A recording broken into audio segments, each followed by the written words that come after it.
This has been going on since the 70s. I grew up in the 70s. I knew girls telling me then they were being sexually assaulted. We've almost been oppressed. We've been oppressed for so long. We've been missold how good multiculturalism is in our society.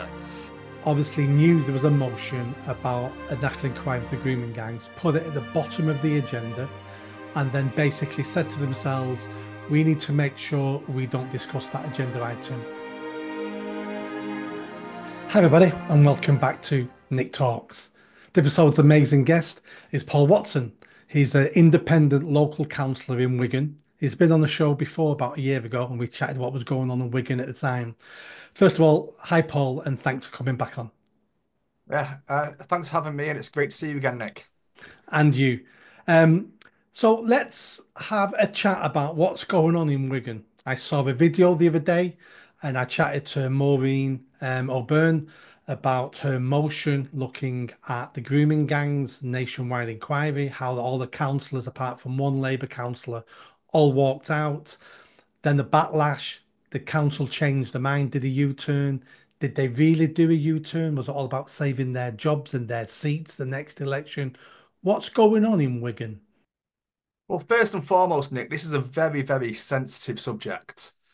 And as public officials, we must be allowed to speak out on this about fear of being labelled racist for a start, because, like I said, the sensitivity regarding the mainly Pakistani-led grooming gangs in over 50 towns and cities of the country. And this isn't saying that it's just Pakistani grooming gangs. It's about there's been a nationwide cover-up here. Then this is why we're asking for a national inquiry, because it's just specific to that demographic and ethnicity as such. So for a start, well, I think the video went viral immediately of all the council, mainly Labour council members walking out. Now, this was an accumulation of two things. First of all, the council rules and procedures. Now, when there's disruption in the chamber, the meeting's adjourned until order's restored, and then the meeting continues. And this happened previously that night, and the meeting will be released publicly later on this week. So you'll see this disruption that happened earlier. The mayor was adjourned the meeting. She came back 15 minutes later, and the meeting continued. However, this particular item was just about to get discussed was the motion for a national inquiry for the grooming gangs to write to the government. Now, as soon as a little bit of disruption, before the mayor and the mace, and remember, the mace represents the authority of the mayoral officers from the king, and as soon as that, even before it had left the chamber, the Labour councillors were up and out. But it gets a lot, I see, it gets a lot more sinister for me, this, and I purposely believe they wanted to shut down the debate on this subject because it's very distasteful. And what Maureen's motion was about was having these conversations. Let's air the facts. And it was all fact-based. What she actually read out was a sentencing statement from a judge regarding the Oxford grooming gang. So it wasn't her views and opinions, it was all facts. But in the lead up to the meeting, we got the feeling that they weren't going to let us speak on this because there was 15 items on the agenda before we got to the motions. Now, an ordinary council meeting is 3 hours long. Now, if each one of them items, say, takes 10 minutes to debate, then straight away that's 2 hours and 30 minutes out of the 3 hour meeting. Now, then we had five motions to discuss. Okay. The proposer of a motion gets 15 minutes to speak, 10 minutes to propose the motion, and 5 minutes to sum up.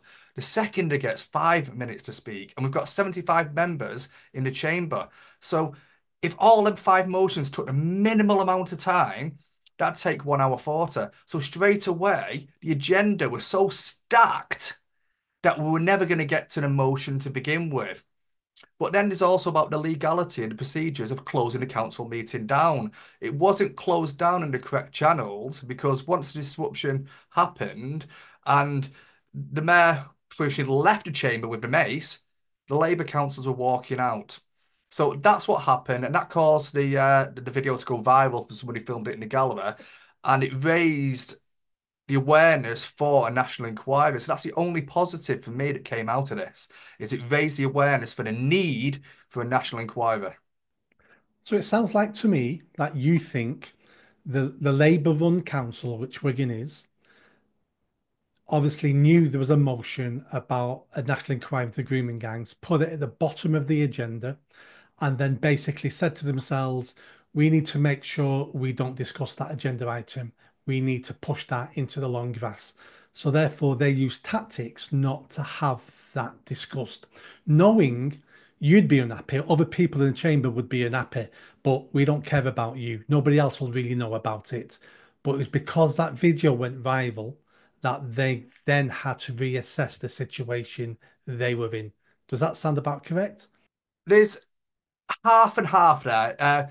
They had an agenda. They political manoeuvred not to have this debate discussed in a public forum, but there was rules and procedures in place because without rules and procedures in any bureaucracy, any democracy, we'll have anarchy. Okay, so I believe in these rules and procedures. And straight after the meeting, I went straight to legal. You'll see in the video that was published. As soon as everyone starts leaving, I'm straight over to the council solicitor saying the meeting's not shut down. I want to call an extraordinary council meeting. So after the meeting, I was in the mayor's parlour, we're discussing this. I said, right, I'm going to send you an email. I sent an email that night asking for an extraordinary council meeting because this is of national and local importance.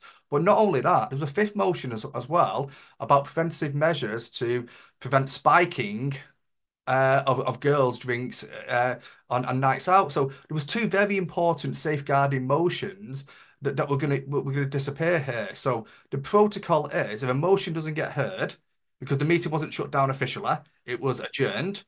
I asked that these do not get passed over to the next council meeting, which would be in May to get discussed, and then they'd have to get discussed, especially the motion of grooming gangs. And this is how bureaucracy works in the local authority of Wigan. That would then have got carried over to the next council meeting and it would be addressed. The second option, which I proposed, was an extraordinary council meeting to discuss these options. However, I kind of like forced the council through this to re-adjourn and reconvene the council meeting on the Friday morning, which has never been done before.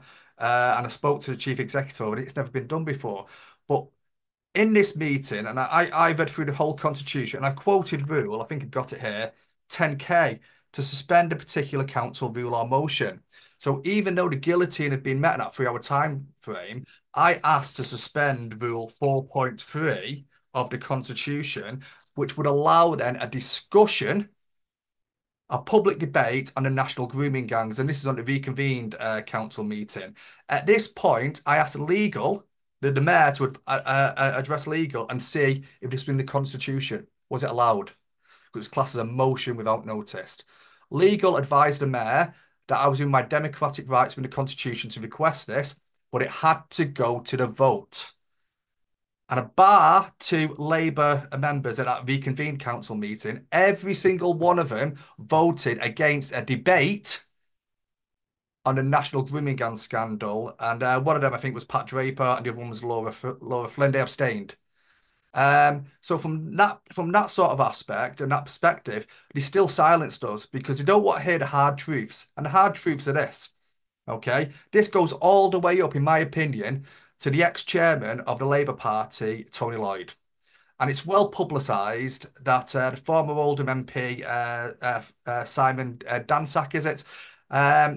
When he raised this issue 20 years ago, 20 or so years ago, he was told not to address the ethnicity of the grooming gangs, not to address that they were Pakistani-led men because he didn't want to upset the vote. So I fundamentally believe by silencing the truth that these people are complicit in the rape, and it's not grooming gangs, it's rape, torture and mutilation of our young people, children, vulnerable children to begin with.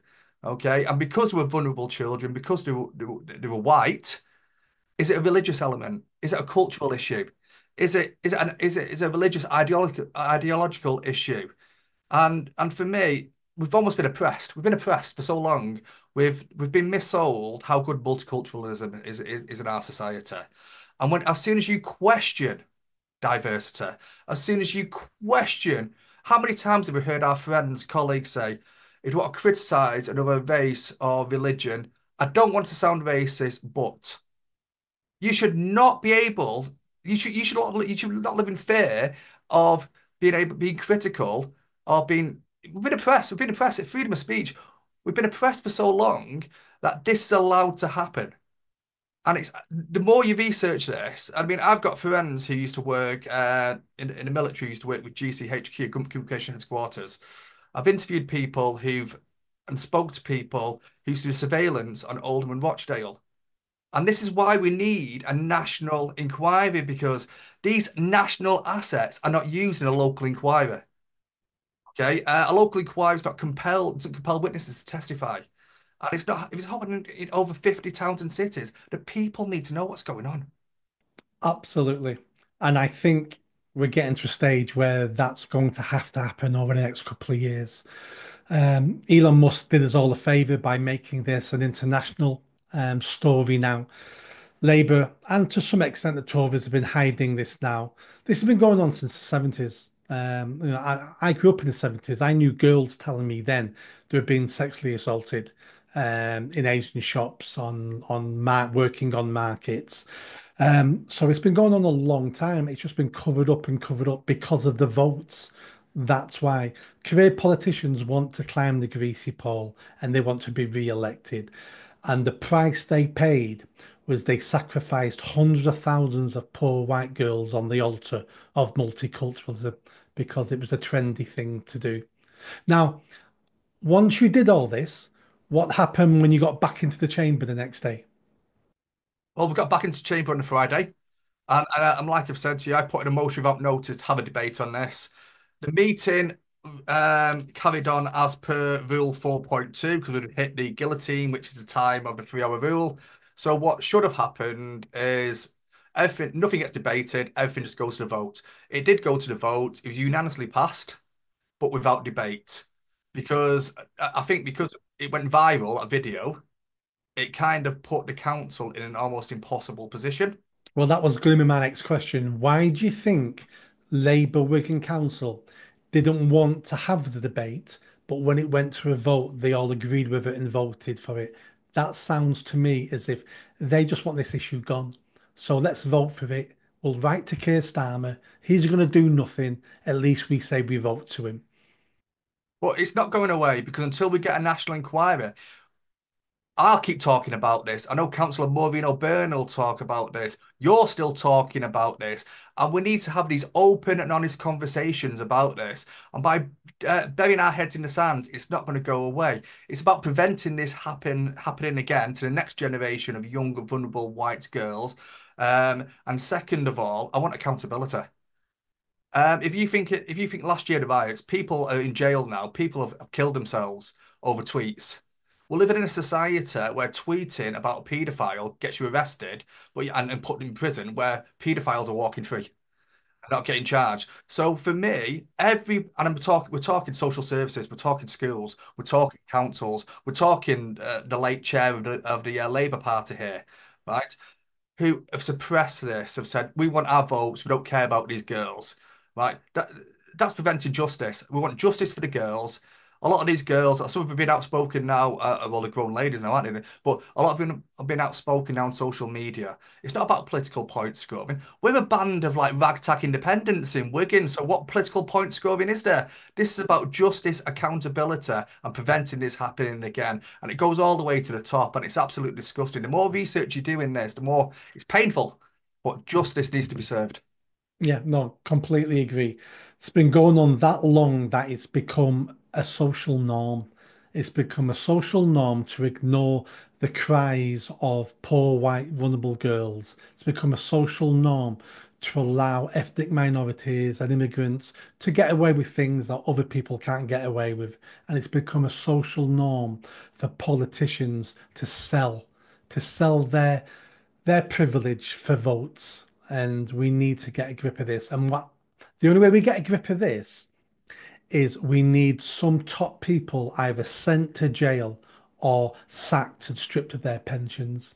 I'd like to see some top police officers. That's what I was going to do in Greater Manchester last year if Yep. I'd have won the mayor competition against Andy Burnham. I was going to look at the top of GMP and I was going to sack the officers who did not complete their duty, who ignored the girls who covered up. Sack them. Let them take us to court. We'll have it out in court. We need to do that with top people in the civil service, in government, in the councils, in children's services, in the police. We need to sack some people, otherwise it just won't change.